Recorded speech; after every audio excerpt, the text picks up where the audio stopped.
welcome back to My Side of the Laundry Room Live. My name is Rob, I'm Chris. and tonight we want to talk about how we got started in the crazy world of role playing games. And I've talked about my background quite a bit on the website. Please check it out. And different Oh, absolutely, check it out. It's one of articles the here and best there. histories of D&D and how it got demonized for no real good reason.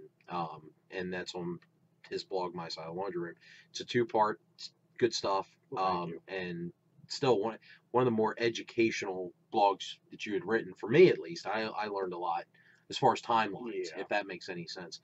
I But need to get back to that because it's always fun to research those. absolutely. Like I wrote one on Power Lords that goes in depth about it, sectars, things like that. But anyway, we're More here. on that stuff later. Yeah, we're here today to talk about role playing games. And since mine's a little bit more advertised, how'd you get started? Mutual friend of ours. And to be honest with you, I flirted with it in the 80s, but in the 80s, the stigma was there from the whole devil worship and kids were playing D&D and going out killing each other, which Or whatever, stabbing bums whatever. or whatever. Yeah, all that stuff, that a lot of which became urban myth more so than anything else. Oh, yeah. So, but my mom kind of and I was an only child. My mom pushed or tried to push that away as much as she humanly could. Yeah. So I didn't have a stigma to it. It's just the exposure wasn't there until I started running with you guys. I started going to Westminster High School in our strategic gaming club. Yeah, that's how we indoctrinated a couple folks.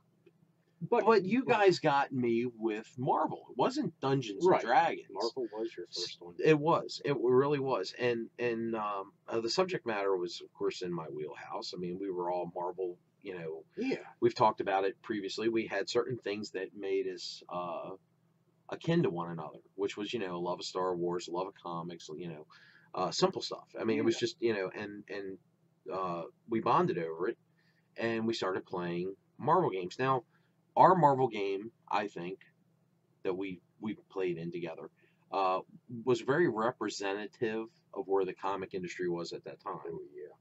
So yeah, this was the Image era, the extreme this, extreme that, bloodshed. The term hero was a broad spectrum. It was a very loose construct at that time. If you just happened to save one person, you were a hero, even though you killed 50 other ones to help that one person. Mm-hmm. Absolutely. It was, I guess, poor timing, but the Snyder version of Marvel heroes and villains. Yeah, absolutely.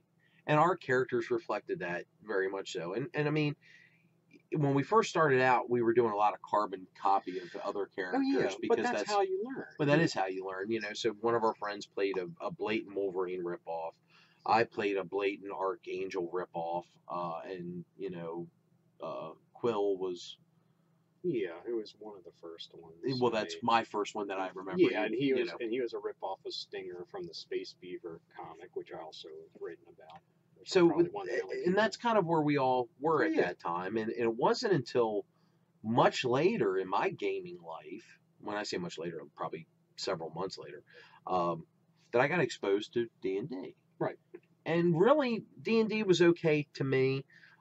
D&D was something that took a long time to get together at that point, because that was second edition. So if you were trying to create characters and play in the same night, it was very difficult. It really was, because you needed good 2 hours of rolling and calculating and to get those characters fleshed out. And then you might start playing. So, we were kids. So we did the Strategic Gaming Club on Wednesdays. That was our time. And then on Fridays or Saturdays, or sometimes both, or sometimes the whole weekend, we'd meet at a friend's house and we'd throw some dice. And it kept me out of inevitable trouble a little longer. I still found it, but it was a great time. In high school, it was a great outlet. It was a great camaraderie. You know what I It mean? was. It was. You were and it was fun to go play in a fantasy world for a while. But Marvel was definitely my wheelhouse. Yeah. And it was quick. You could make characters quickly. At least we had it down to a science. Yeah. There, you know, and that And I have to go back to high school real quick and address something.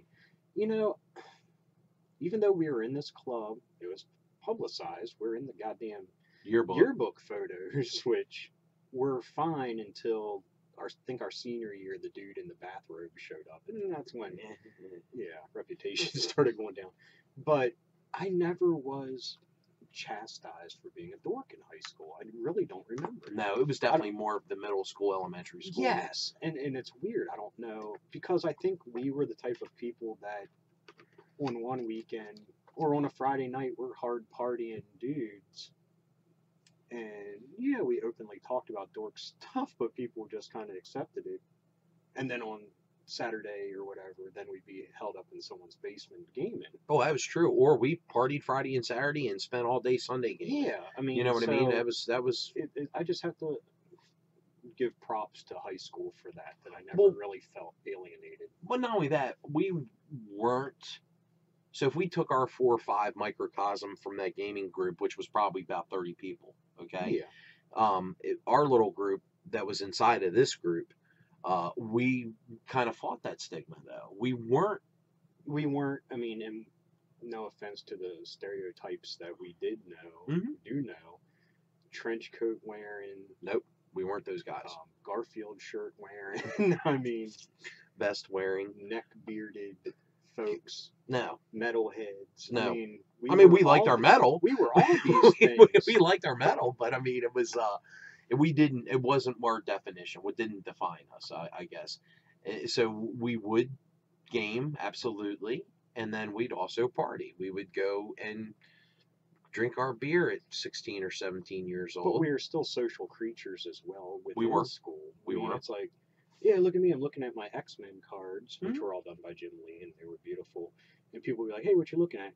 Just this shit. Okay, cool. You Yeah, hear the one new of our Pearl friends- Jam albums. One you of our know? friends had a Lobo picture on his like science 3-ring binder. You know what I Yeah. mean?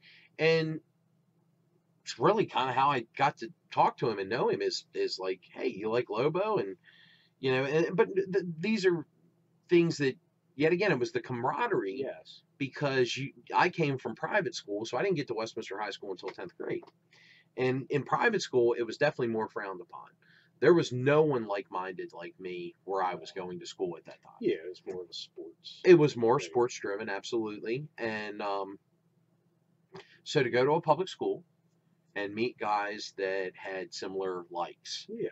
And some of my likes were off on you guys, and some of your likes were off on me. But my fondest memories of gaming was out of high school. And it really revolved around your basement. So, you know, he lived with his parents in a basement, and it was great. It was awesome because it was our own world down there. Yeah. And it was get up early on Saturday mornings, you know, buy some biscuits on your way down because I was living not in the county that we grew up in at that point. And I would beat feet down to his place and we'd eat breakfast, watch a couple cartoons, and a friend of ours who had already stayed the night or another friend of ours who was getting there earlier in the morning at the same time, whatever. And we started gaming, you know, and it started with the love of a mutual comic. Yes. And it was one that you found and turned me on to. It's one that's near and dear to my heart. It's right there. Nocturnals. It's a great book. If you don't know what we're talking about, it's one of the funnest things, mixed genre type comics out there. Yeah. Done by a genius named Dan Brereton.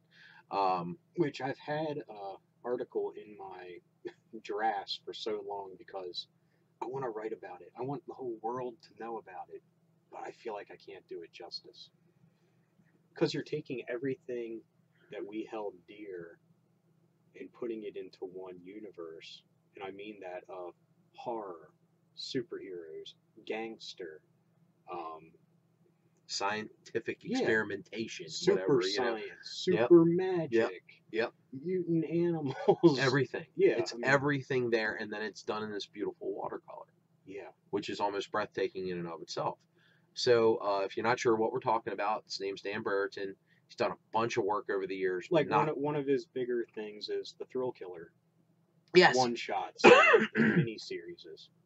but his Arc de Triomphe is Nocturnals without a Yes. doubt. It's one of the best books, and it was also a great time to find it because that was a great time in Hollywood. We had the Pulp Fictions, the Jackie Browns. We had these Yes. really cool noir gangster films coming out, and that was very much a part of yours and our life, yeah. 100%.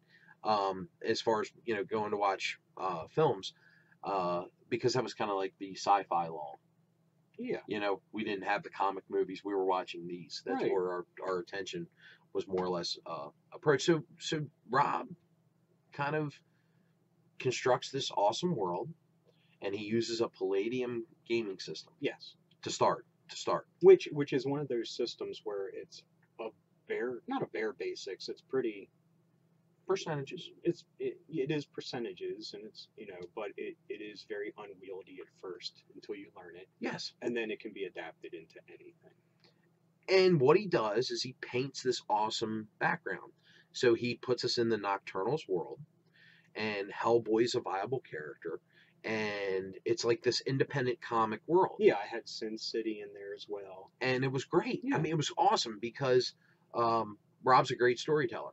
So if you've read My Silent Laundry Room, you know what I'm talking about. His way of writing is incredible, and his way of vocalizing and tell a story is incredible. You can he's a visual medium with the spoken word, and he had we had these great characters that were very Nocturnal-esque, and he knew that I loved them, and a friend of ours who's a fantastic artist loved it as well, and we started doing these detective stories. Yeah. And With the paranormal. Which was not common back in the day. Oh, no, we were the only ones doing this crap. Well, no, not even that, but the whole Harry Dresdens, which are popular now, and I mean, even like what's her name? The lady that did the True Blood books. I mean, that's urban horror is what they call it. And we were doing our own version. But that wasn't a big thing. No. Before the Twilights and shit like that. We had nobody glittered in our games. No. So unless they had napalm. But we built ourselves. We were in a brownstone in a really cool little city, and we had this detective agency, and we did all these great little stories. And like I said, which I have to interject something. It's an unsung hero in the whole urban horror world, which was part of my inspiration too. But the Teddy London books, written by the author C.J. Henderson, that went under a different pen name, which I can't remember at the moment. Jack something. But anyway, these Teddy London books, he was a normal detective that gets thrust into a supernatural world, finds out that he has an ability, which is one of the coolest abilities if you think about it. He could walk this dream dimension, but he could also talk to every one of his ancestors, relatives, to the point where he could shut down his brain that they took over. And there's one where he was hunting a werewolf that just happened to be Cain after he slew, or Abel, Cain. I gotcha. After he slew Abel, he became the first werewolf. So he's been marching through time, slaughtering people, and he was in a monastery up on top of a mountain, the Himalayas or whatever. And as he's climbing it, he's getting fatigued, and one of his ancestors is like, "Let me take over." It was like a Neanderthal, like, and just power climbed it while he went into this dream dimension and was piecing stuff together. What a great concept! Yeah. I mean, and honestly, what a great concept. A 38 and a switchblade that were named Betty and Veronica. Brilliant. Yeah, That's brilliant. but it had a wonderful cast of characters, like the Jamaican arms dealer. I took him directly from it. See, and that's what I'm talking about. So we had a lot of fun with this, and then occasionally a friend of ours would come up from out of town and run a marble game, and we had a friend that gamed with us on the regular that would run a D&D game, and at that time it was still second edition. We didn't have the open license D20 yet, Right. and second edition, yet again, we talked about it, was a lot of time and effort, and we just didn't ever seem to get around to Dungeons and Dragons until Lord of the Rings.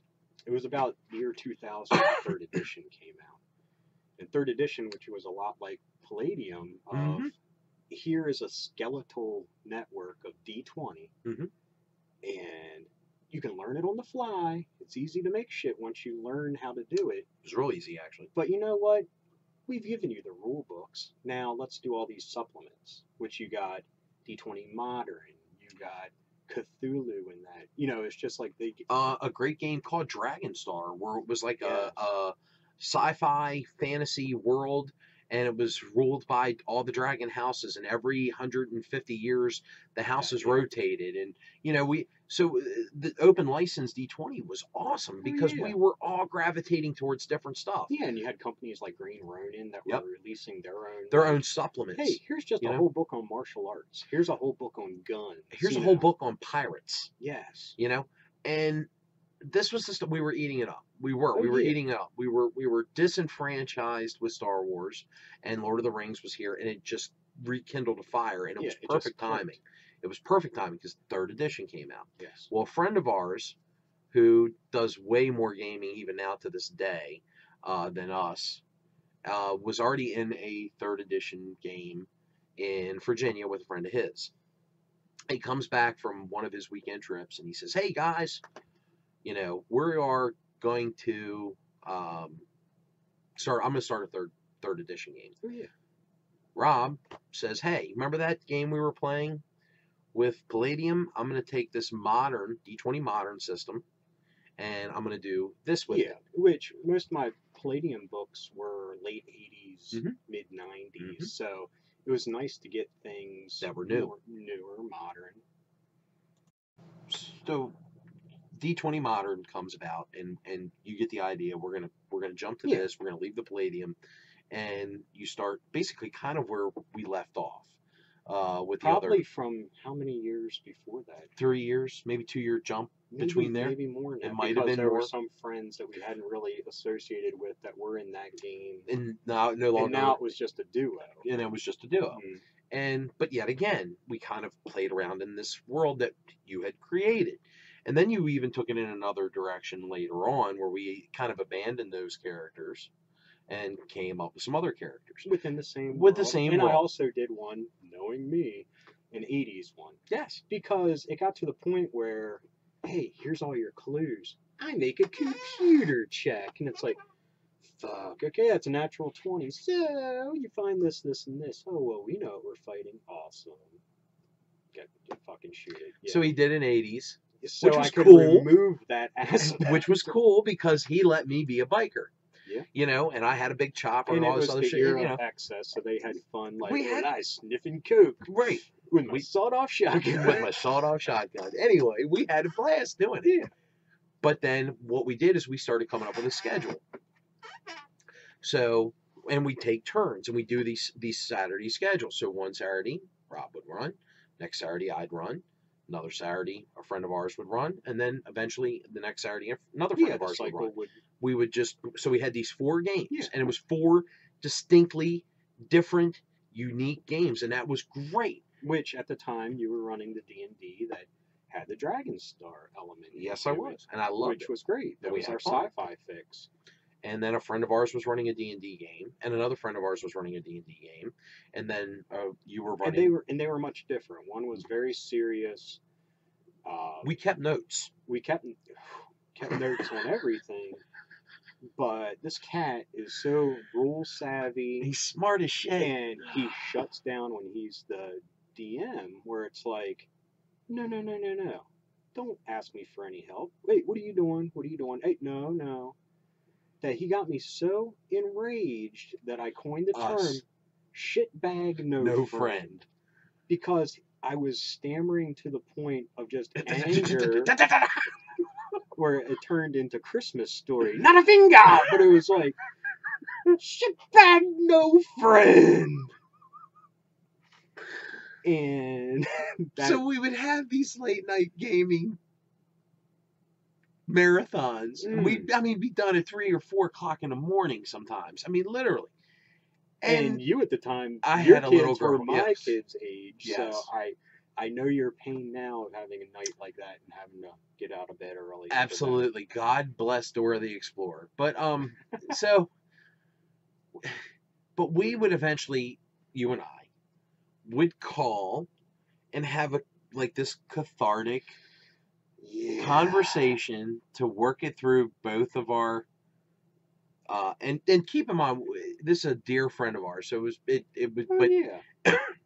he would piss you off so bad, and it was a great game. It was like a scab is the best way to describe it. You want to scratch it because it's scratching you. He wanted to play that game because it was a great game. It was a very good game, but it would piss you off so goddamn bad. We would end up calling each other on the Sunday, like 3 o'clock in the afternoon, 4 o'clock in the afternoon, and we'd have an hour bitch session Yeah. about it. You know, Yeah, he was like the dungeon master from the goddamn cartoon where it's like, oh, Cavalier. One in the hand's worth two in the bush. What the fuck's What that does mean? that He's mean? gone. That little asshole. And it's like, okay, guys, what are you gonna do? What did you fucking give us? Oh God. And then you throw out these cryptic clues, like when he ran at one, it's a Mutants and Mastermind game. It's in the news nowadays, and it's like, what the fuck? So 2 hours of nothing because he couldn't relinquish that thicketry at all. Where it's like, this is what's in the news. It's like, I've never heard that.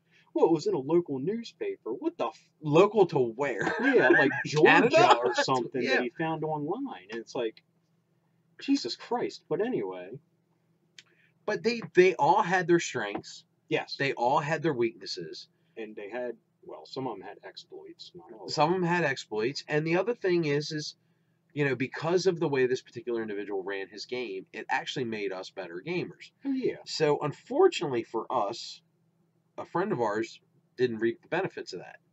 So we used you and I used a third edition open license D20 technicality and ruined an entire end game sequence in like the second game of this game. But really what it became about more than anything else was an excuse to get together no matter what once a week. And that's really what it really Yeah. I mean, we would have gaming sessions at my house, we'd have them at your basement, we'd have them at a friend of ours house, and so we'd game like 9 o'clock at night. This is of course after like ritualistic watching Teen Titans Go, Justice League, and then it was going into the dice. And but at like 1 o'clock in the morning, we got onto the show. It was the Knife Show. It's freaking great for all the wrong reasons. And we'd watch like an hour of it, and then it was also Venture Brothers that came on at midnight or 12:30 or whatever it was on Adult Swim. So we'd take these respites. Oh, yeah. And watch whatever this was for an hour, half hour, Have 15 minutes, snack 20 minutes. whatever. Yeah, have a snack, whatever we were doing, a couple drinks, and we'd go back to gaming. And even in the middle of our gaming sessions, we'd have these tirades like, "Oh my God, did you read whatever?" And it was, so. But it was a social thing. It was very much a social thing. And fun. And fun. A lot And of fun. it was hardcore gaming. It wasn't. Yeah, we weren't pussyfooting around. No. We knew when to turn it off for a couple seconds, but it went right back into business. And to me, at that time, it was a way to stay sharp. Yes. A lot of the math tips that I picked up along the way were from gaming. And not only that, a lot of the stuff I used in private school to write papers and research and things like that, I applied to gaming. So it was not uncommon for my poor wife, who God knows why she put up with it, would come home and there'd be a kitchen table, and the kids were watching whatever, and she's like, "What are you doing?" And I had 9 books spread out on the kitchen table, and and I'm cross, and I'm calling you, Yeah. or you're calling me. It's like, hey, do you interpret this rule this way, or whatever it was? So, because it was a lot of it was interpretation. It was. We took it this way, you took it that way, And I whatever don't it know was. if it would be deemed house rules or whatever, but We had house we had rules. cheat sheets printed out. We had This cheat is, sheets. Yep. How we would handle certain things. And that made it fun. Yeah. That But made it a like- lot of fun. But like the researching side of it, like all the books I'm surrounded by, like I have books on flowers, birds, different things. All of our because- libraries are very similar. I mean, Yeah. he's got books I don't have. I got books he doesn't have. But a lot of that we bought to make ourselves better gamers. Yeah, definitely. You know, And you learn a couple things along the way. I mean, that's true. Dinosaur books, animals books, horror books. I mean, Wild West books. Anything Yeah. that we thought kind of piqued our interest. Because like again, a friend of ours was an artist, and he would buy these books on tanks or airplanes, and or they just were. different uniforms of Yeah, different And what it heroes. was is him using this stuff as source material for his own pictures. But he also was the guy who drew the pictures of our characters. Yeah. And that was great in and of itself. Yeah, a lot of people don't have that luxury. I mean, that No, was not at all. because Not you're at all. all going by this, but when you actually put it down on paper, Mm-hmm. I mean, I have a book of characters and villains of many different things, and they're just scribbles, but I at least have a idea. Of what we look like. And that was the cool thing about having that. But the camaraderie of it, why? And the only thing I can ever figure, if you go back to the 80s, was the fear of not understanding it. So, because D&D and RPG, let me be perfectly clear, definitely got such a horrible rap and got such a terrible stigma that went with it that was so undeserved. Oh my God, Yeah. these kids are getting together doing this. Yep, it's terrible. But They're it was- learning how to write, do math, the terrible things. Yeah. They're sacrificing chickens or whatever the hell they thought. But I mean, honestly, I think it's just the generation before that generation was still in control. Yes. Also, Yes. the Norman Rockwell era people that were old, and they were the ones wagging their finger the most. I mean, they're still the type that were like, "Oh, metal music, you're Satanists." When like Ozzy Osbourne is the devil, Hmm? but then the next generation knows him from his reality show that and it's Yeah. like, Well, I like what Ozzy Osbourne said once when he was questioned about subliminal music in his records. Yeah. And I'm not a rocket scientist. I'm just a musician. right, And there's a lot of true statement to that. And Dee Snider fought the rating system and which I give Dee a lot of credit for, that that's kind of definitely been forgotten part of the Twisted Sister mythos. But the Yeah. 80s witch hunts that went on with all these different things, properties, it pushed an entire love that could have started in 86 or could have started in 85 or could have started in 89, whatever it was, pushed it out of my life because of the concern that Right, wasn't there. right. You And know.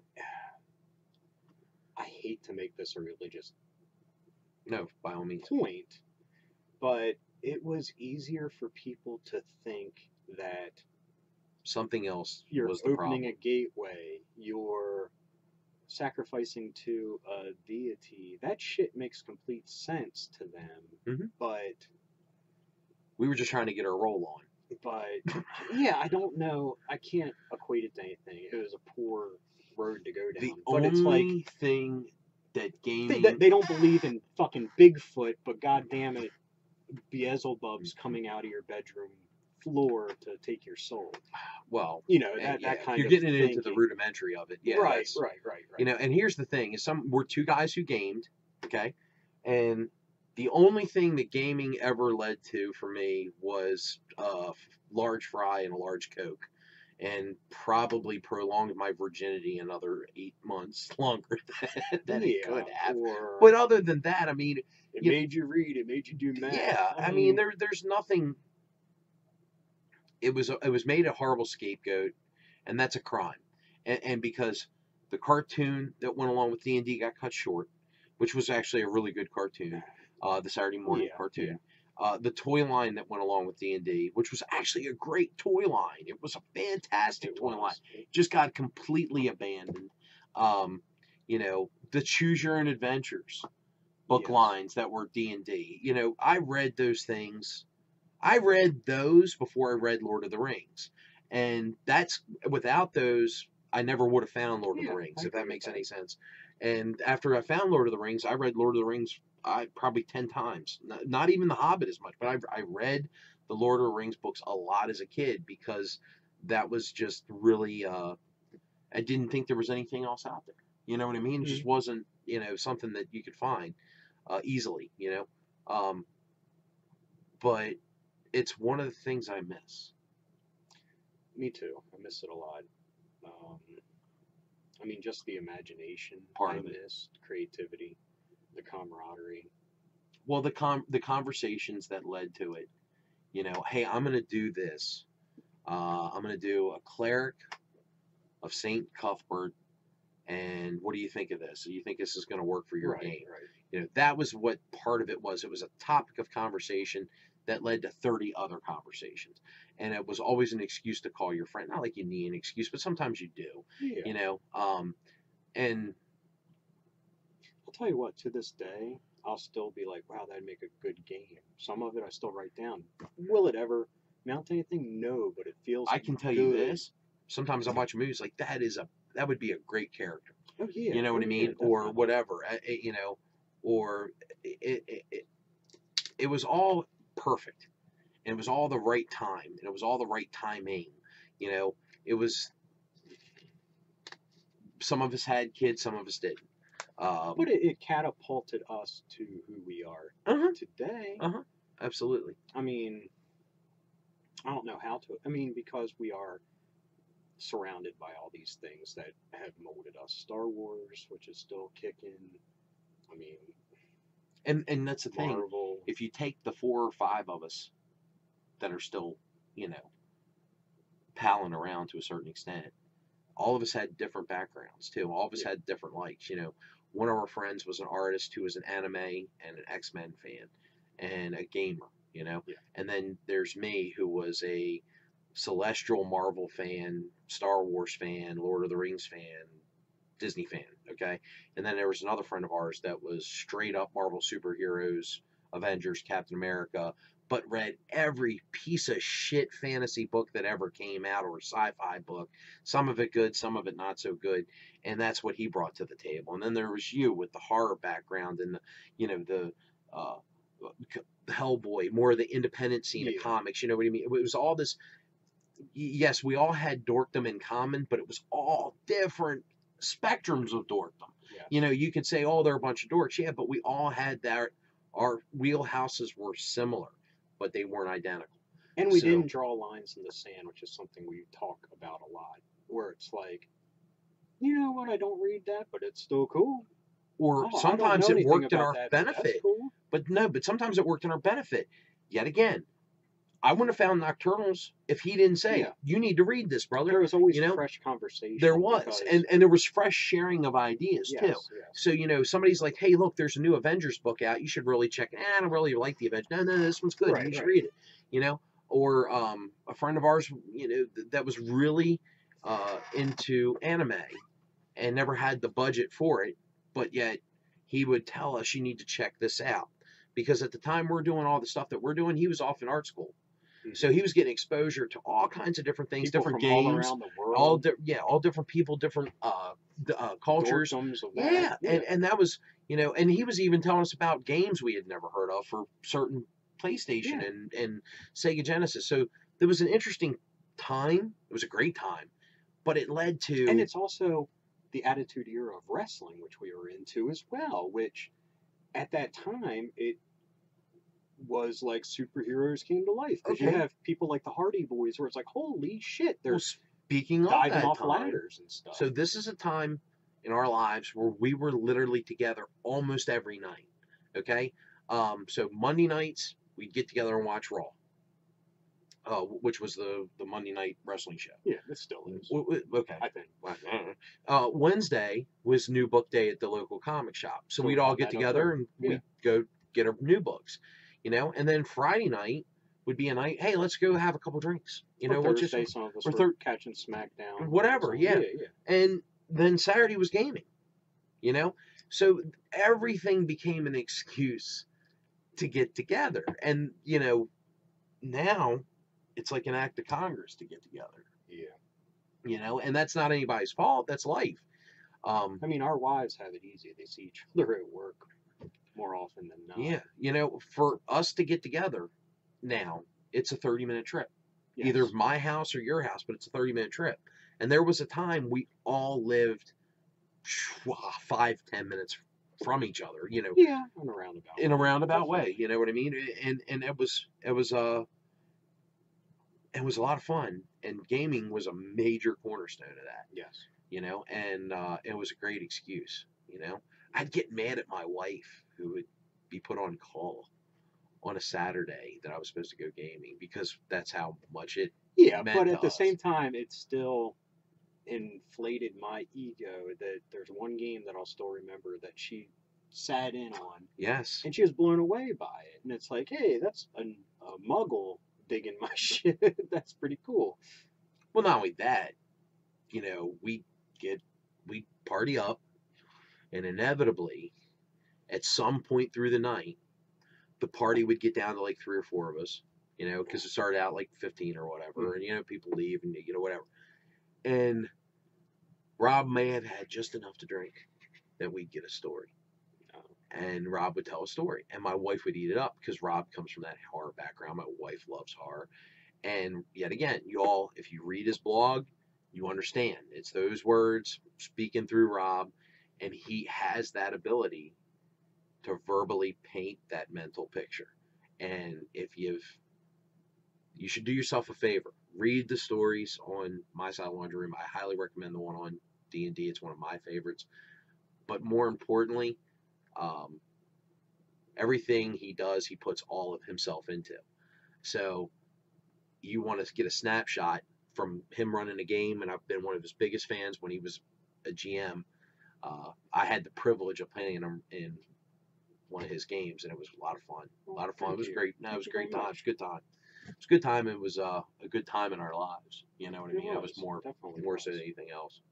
Not that these are bad times. That's not what we're getting at. No, it was just a different, These are moments that when you look at them, you wish you would appreciate them a little bit more, because you'll never get them back. Amen. Yeah, simple shit that I think back on, of like driving from when you lived in Reisterstown up those back roads across the reservoir, listening to Korn at the time. Yep, absolutely. That's what we did. Or Rob Zombie's solo album, or whatever it was. It's a still night, the moon's out, summer night. It's like that's something I'll never experience again. Mm-hmm. It's like, damn.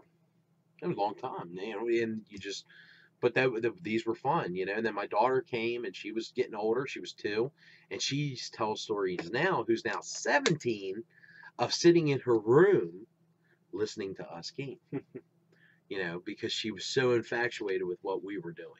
Because the only thing she knew is her dad and all her uncles were getting together to do something, and she was so interested. She wanted to do it so bad. So. And I kind of have that now with us, because my daughter, she sees you come in the door, because she had to find her stuffed animal. But it's like, oh, we're gonna go shoot our show downstairs, and it's like, again, Oh yeah. But when I was talking to her, I'm like, yeah, we do it. I try to, I'll put one out every week on YouTube, and it's like, even at 4, it's like, YouTube, and it's like, she finds that so cool that, that made me feel good. And I'm sure that's what you felt with gaming. Oh, it is. It was. It was. Look at. It was like, the best. Ooh, that it's this neat thing. You know what I mean? Yeah, it's the double-edged sword. It's a neat thing, but you're like, yeah. Yeah. But, if you haven't done it, do it. Try it. It's fun. It is. We were gamers. When they say it now, they mean something different. But yeah, it's either hipster board games at night, video games. I mean, but but we were the original MLGs, the Major League Gamers. We were the dice men, you know, whatever you want to call it. But so Yeah. conventions and all. Drinking way too much around those type of people is an interesting thing. Yes, yes, it was. We would go to gaming conventions and hit the bar. And yes, we would game or we'd hook up with other people. Yeah, there'd and, be stormtroopers sitting there. There'd be people with satyr horns, you know. A conversation over here about X-Files to your right, and to the left was a conversation about the Mandalore, and over here was a conversation about Living Greyhawk. Yeah. You know, so whatever it was nothing else. It was entertaining. Yes. As you're pounding pints. So. Yeah. But anyway, thank you for allowing us to reminisce a little bit about our RPG memories. My name's Rob. And I'm Chris. Thank you for watching My Side of the Laundry Room Live. Keep being rad and stay dorky.